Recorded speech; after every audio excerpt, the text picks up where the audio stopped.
Hola y bienvenidos a otro video de histología fácil y rápida. En esta ocasión estamos viendo uno de mis cortes favoritos porque es un corte muy bonito que creo que a todos se nos puede dificultar un poco porque tiene muchas partes. Es un órgano muy complejo que tiene muchas estructuras. Entonces puede ser algo difícil porque tenemos muchas capitas, pero es muy fácil de identificarlas y diferenciarlas. Entonces en eso lo hace un poco más sencillo. Que como lo están viendo aquí es un ojito. Ojito con el ojito, tenemos tres capas principales, una túnica fibrosa que está por fuera y le da su forma, una túnica vascular que está por medio, que también se llama túnica pigmentada, que le da el color al ojito, nos protege de los rayos ultravioleta, ¿no? Absorben con los melanocitos, y una túnica nerviosa que es la parte de adentro, en donde tenemos la absorción de la luz y nos permite pues ver, ¿no? A través del nervio óptico que sale de acá atrás. Tenemos otras pequeñas estructuras que hay que hablar, como tres cámaras, una cámara anterior que se forma en la porción anterior del ojo, una cámara posterior que se forma por detrás del iris pero por adelante del cristalino y una cámara vítrea que es todo esto que le da la formita a nuestro ojo. Tanto la cámara anterior como posterior tiene líquido, humor vítreo, agüita, y la cámara vítrea tiene humor acuoso, tienen las cámaras anteriores, humor acuoso, y el cuerpo vítreo tiene humor vítreo, que es como una gelatinita que le da estructura forme al ojo. Esta cosa que tenemos aquí en medio es el cristalino, que es el que nos permite enfocar la luz para que la luz entra por el ojito, se bifurca gracias al cristalino, la podemos enfocar en algún punto y podemos ver más claramente, ¿no? Entonces vamos a ir hablando de cada una de sus capas porque cada una de sus capas tiene secciones o elementos. Entonces iniciando por la más externa, que se trata de la córnea, que es la porción transparentilla del ojo, tenemos que es esa vascular, es transparente, y es ligeramente elíptica, ¿no? Tenemos una superficie como cóncava. Eh, Tiene capas, 5 capas. El primero es el epitelio anterior, es un epitelio estratificado plano, no queratinizado, muy chiquitito, de unas 5 o 6 capas. En teoría, en las regiones más apicales tienen microvellosidades, pero pues resulta difícil visualizarlos en un microscopio óptico, eso los podemos ver con un microscopio electrónico. Debajo tenemos su lámina basal, que en este caso se llama membrana limitante anterior o membrana de Bowman, que es formada por colágeno tipo 1. Es una membrana muy delgadita, esa membrana muy eosinófila que vemos, es la membrana de Bowman.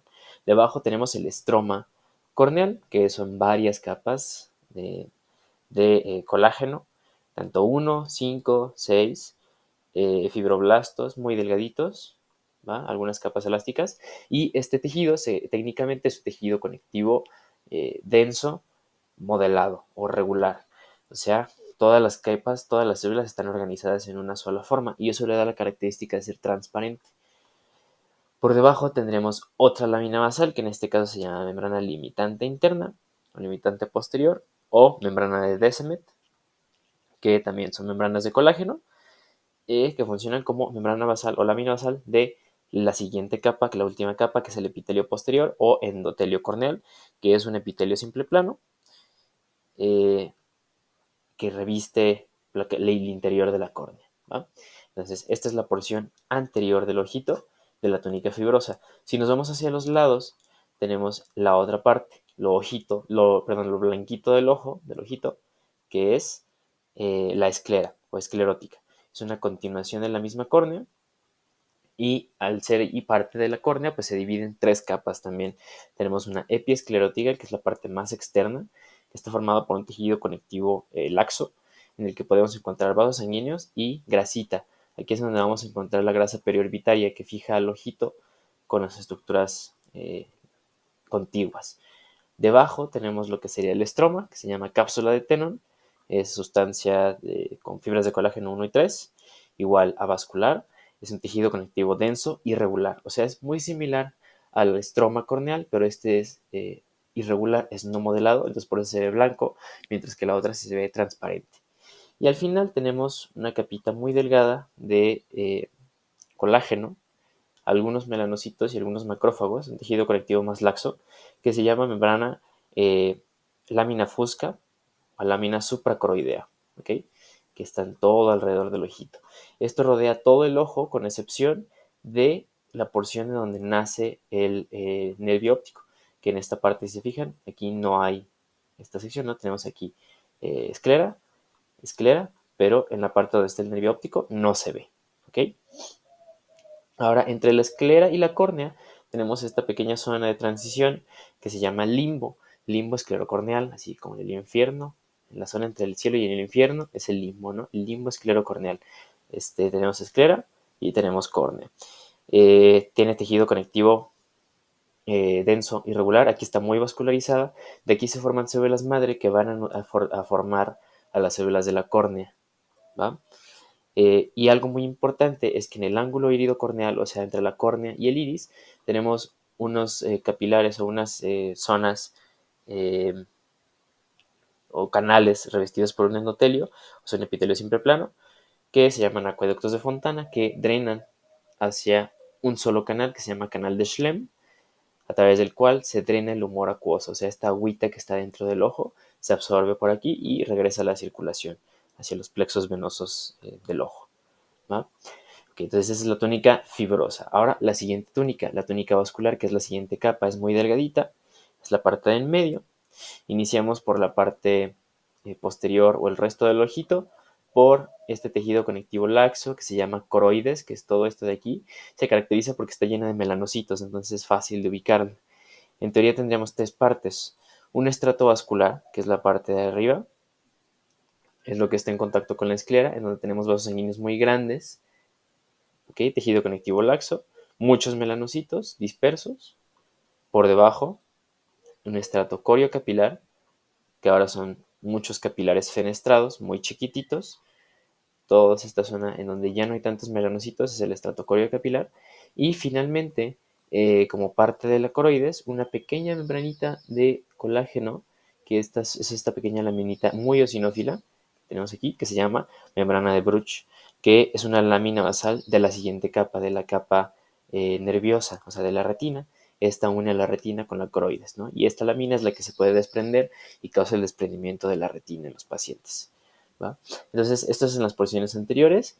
En las porciones más anteriores, conforme nos vamos acercando adelante, vemos cómo la coroides se ensancha y se vuelve más grande y forma esta estructura que se llama cuerpo ciliar, que está compuesto por lo mismo, este tejido conectivo laxo, muy vascularizado, pero agregamos este montón de músculo liso que tiene varias disposiciones y que se prolonga a través de estos cuerpitos, de estas prolongaciones que se llaman procesos ciliares, ¿va? Estos músculos ayudan a jalar a través de unas láminas, de unas fiberitas que se llaman zónulas, a el cristalino, que es nuestro lente que nos ayuda a enfocar, ¿va? Entonces el músculo ciliar o el cuerpo ciliar se contrae y eso nos ayuda a enfocar tanto de cerca como de lejos. Ahora vemos que hay una diferencia, como arriba de esto ya no está la retina, tenemos que hay un epitelio, aparece un epitelio biestratificado cúbico. O sea, tenemos dos capas de células, una capa primaria y una capa secundaria. La primera capa es una capa, si se fijan, muy melanocítica, o sea, tiene melanocitos, muy teñida, con mucha melanina, y por encima tenemos una capa simple cúbica normal, ¿no? Entonces es un biestratificado cúbico. Estas capas cúbicas existen aquí porque ayudan a filtrar la sangre y forman el humor acuoso, que ya dijimos que se absorbía acá. Entonces el humor acuoso se produce en la cámara posterior y se absorbe en la cámara anterior, ¿va? Ahora, como continuación de este cuerpo ciliar y que forma el diafragma principal del ojito, lo que siempre vamos a ver en todos, lo que siempre nos fijamos, que tiene bonitos ojitos, es su iris, que es la porción anterior de la túnica vascular. Está formada por este tejido conectivo, igual, muy vascularizado, y funciona como un diafragma para regular cuánta luz pasa hacia el interior del ojito a través de la pupila, ¿no? Que es el orificio central. Aquí también tenemos capas, tenemos una capa anterior, la capa más anterior que se llama lámina marginal anterior, que está formada por una capa única de melanocitos y fibroblastos. Después el estroma, que es tejido conectivo laxo, con muchas fibras de colágeno, muy vascularizado, macrófagos y melanocitos dispersos. Después, una capa muscular, que es esta que estamos viendo aquí, que se compone tanto del músculo dilatador de la pupila como del constrictor de la pupila, o sea, el que abre la pupila y la cierra, en los casos en los que hay menos luz o hay mucha luz. Y por último, el epitelio interno, que ya lo dijimos, es una continuación del el epitelio del cuerpo ciliar, o sea, es una capa doble, una capa basal y una capa secundaria de células cúbicas. Aquí en este corte pues todas se ven muy pigmentadas porque pues es una persona que tiene mucha melanina. En algunos otros casos vemos como igual que en el cuerpo ciliar una capa basal muy pintada, una capa superficial menos pintada, ¿va? Y ahora esa sería la última parte de la túnica vascular. Aprovechando que estamos aquí pegaditos, pues vamos a hablar del cristalino, que el cristalino, que ya les dije, es un lente que se encarga de reflejar y de refraccionar, ¿sí? No sé, no me acuerdo si es el término adecuado, pero hacer una refracción de la luz para que la podamos enfocar en un punto único en nuestra retina. Entonces nos ayuda a enfocar tanto a ver de cerca como a ver de lejos. Es un lente biconvexo y tiene tres partes. La porción externa que rodea la totalidad del órgano se llama cápsula.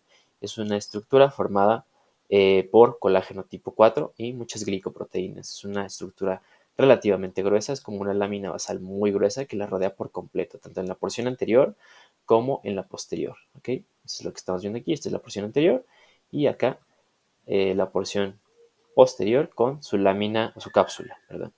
Debajo de esa cápsula, únicamente en la porción anterior del cristalino, tenemos el epitelio subcapsular, que es un epitelio simple cúbico.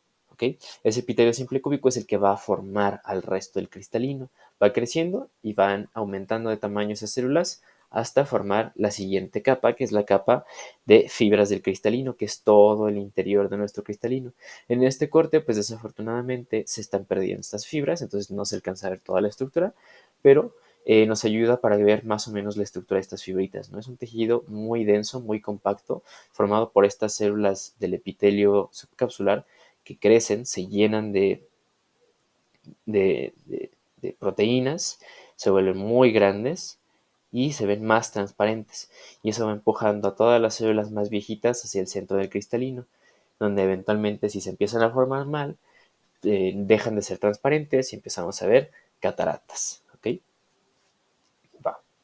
Y ahora, finalmente, pues ya, ¿no? Hablamos de todas sus capas, tanto la fibrosa como la vascular, de del cristalino, de la cámara anterior, de la cámara posterior, el cuerpo vítreo, que ya dijimos que tiene un humor vítreo, o sea, ese gelecito. Lo único que nos falta hablar es la túnica nerviosa o retina, que es la parte como funcional del ojito, en la que nos ayuda a captar la luz. O sea, todo esto que tenemos alrededor es para que nuestra retina funcione, para ayudarla a nutrirla, ¿ok?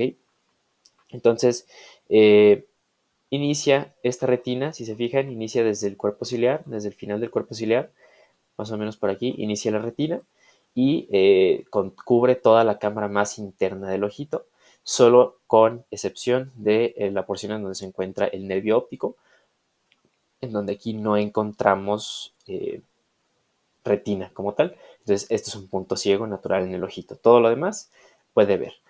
Y todo lo demás está compuesto por capas. 10 capas. 10 capas que son muy fáciles de identificar y que espero que las entiendan. Ahorita las vamos a ir viendo así como que muy, muy veloz, pero ya saben que lo pueden ver las veces que sean necesarias para que quede claro. La primera capa, empezamos desde abajo. ¿Se acuerdan que aquí, la capita que teníamos aquí muy eosinófila es la lámina de Bruch o membrana de Bruch, que funciona como una lámina basal?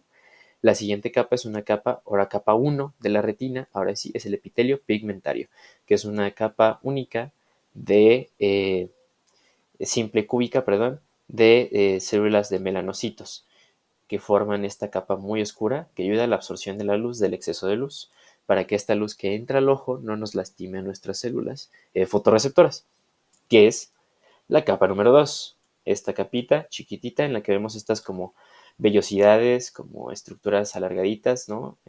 Alargadas puntiagudillas. Esa es la capa de los conos y de los bastones. No voy a hablar mucho de la fisiología, pero solo recuerden que los conos inician con C de color, porque eso es lo que ven, colores. Tenemos un cono grande, un cono mediano y un cono chico y nos permiten ver los 3 colores primarios. Y los bastones, que inician con B, de blanco y negro. Entonces nos permiten ver la luz y la oscuridad. Nos permiten ver esas escalas de luz, ¿va? Eh, entonces, su región más apical, su parte sensible a la luz, es la que está aquí pegadita al epitelio pigmentario y es la capa número 2 de la retina. Ahora, la capa número 3 de la retina es una capa virtual que no se alcanza a ver a veces muy bien. Aquí alcanzamos a ver una lineecita muy basófila, esto de aquí, ¿va? Es la capa limitante o membrana limitante externa. Es una capa muy delgadita. Está formada por prolongaciones citoplasmáticas de unas células de sostén de la retina que se llaman células de Müller, que por la tinción a veces no se alcanza a ver porque se confunden mucho con el resto de las células, pero ahí tenemos una capa única de células de Müller. Después tenemos esta capa muy basófila formada por muchos núcleos que se llama membrana nuclear externa, en la que vemos todos estos núcleos que son núcleos de los conos y de los bastones. ¿Okay? Ahí está, la nuclear externa, capa número 4. Después sigue la capa plexiforme externa, que es una capa en donde no vemos núcleos, si acaso veríamos alguno que otro núcleo perdido por ahí. Es una zona de transición en donde estas células fotorreceptoras hacen sinapsis, o sea, se comunican con neuronas bipolares y células horizontales que ayudan a enviar la señal de las células fotorreceptoras y compartirlas entre todas. Entonces, si una célula fotorreceptora se activa, le manda la señal a todas las vecinas para amplificar esa señal y que podamos ver más claramente, ¿va? Esto ocurre en la plexiforme externa. Después tenemos una nuclear interna, que igual que la nuclear externa, pues tenemos los núcleos de muchas células, pero aquí, ¿de qué creen que se trata? Pues de las neuronas bipolares, de las neuronas horizontales y de las células de Müller, que les decía que son células de sostén, son células gliales que ayudan a nutrir y a mantener bien al resto de las capas de la retina. Después se repite, tenemos la plexiforme interna, en donde hacemos otra vez sinapsis, pero ahora estas células bipolares con la siguiente capa, que son células ganglionares. Entonces les pasan la señal, la amplifican y le pasan la señal, ¿no? Y esa es la capa número 8, es la capa de células ganglionares en la que tenemos neuronas muy grandes, con núcleos muy evidentes, que estas son las que van a formar con sus axones la siguiente capa, que es la capa 9, que es la capa de fibras del nervio óptico, que es esta capita más eosinófila de hasta arriba, que alcanzamos a ver, y todas estas van a converger para formar propiamente al nervio óptico, que es lo que estamos viendo aquí en el botón óptico, ¿va? Y la última capa, que no la alcanzamos a ver muchas veces, pero es una capa que aquí se alcanza a ver muy basófila, en la porción más interna, perdón, es la limitante interna, que es una lámina basal de colágeno tipo 4 que separa al cuerpo vítreo del resto de la retina y funciona como la lámina basal de las células de Müller, ¿va? ¿Se acuerdan que les da sostén al resto de las capas? Y ahí está, listo. Cuando vemos un cortecillo de ojo, esas son todas las estructuras que tendríamos que ver, que tendríamos que mencionar. Ya sé que no es un corte que sea muy sencillo, el video es más o menos largo, pero es porque tenemos muchas estructuras. Pero si se fijan, son estructuras sencillas. Tenemos epitelios, tenemos tejidos conectivos, nada nuevo, nada muy complicado. Si acaso algunas capillas de la retina se les pueden complicar, pero ya saben que lo pueden ver las veces que sean necesarias. Igual si algo queda duda, si algo no quedó claro, ya saben que lo pueden dejar en los comentarios y lo podemos ver en algún siguiente video para poder hablar un poco más de fisiología, si es que así lo quieren. Bueno, les recuerdo que estos videos los hago con base en un resumen del Ross, del Gardner, del Junqueira y del Villaro, y en esta ocasión vimos un corte de ojito del Histology Guide. Eh, Sin nada más que agregar por el momento, nos vemos en el siguiente corte. Adiós.